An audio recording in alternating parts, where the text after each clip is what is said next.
का मान दिया हुआ है, पहला पद 3 है, n हमारा 8 है, इस AP में पदों की संख्या 8 है, 8 पद हैं और हम लोग का इन 8 पदों का योग 192 दिया हुआ है, हमें D निकालना है।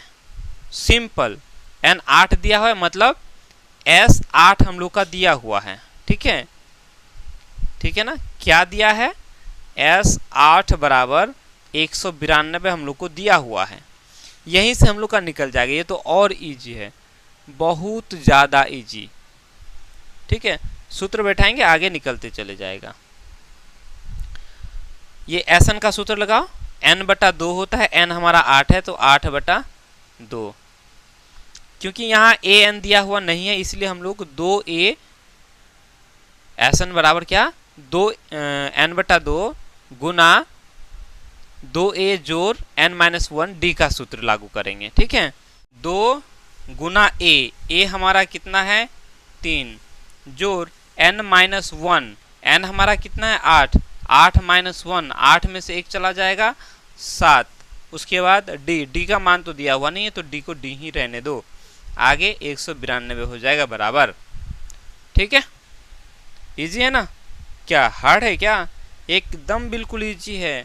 अब देखो इसको आगे बढ़ाओ, 8/2 का मतलब 4 हो गया, ये ना हो गया, 3 दूनी 6 जोड़ 7d हो गया बराबर 192 हो गया।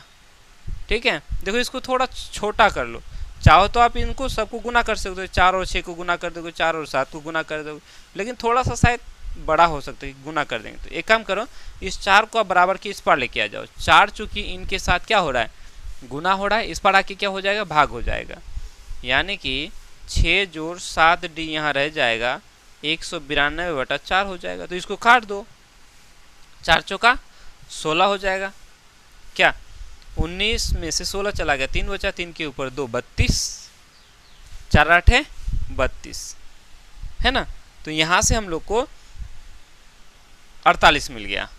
6 को अब उधर लेके चले जाओ, या 7d बराबर कितना हो जाएगा 48 घटा 6 हो जाए, चूंकि 6 का चिन्ह क्या है यहाँ कुछ नहीं मतलब जोड़ है, इसको इधर लेके आएंगे तो घटा में हो जाएगा। अब 7 को इस पर लेके आ जाओ, इसलिए d बराबर कितना हो जाएगा 48 में से 6 चला गया 42, और ये 7 चूंकि d के साथ गुना हो रहा है इस पार के भाग हो जाएगा, कितना हो गया 7 × 6 = 42। d का मान हम लोग को निकालना था, d का मान कितना आ गया 6 आ गया, बस खत्म।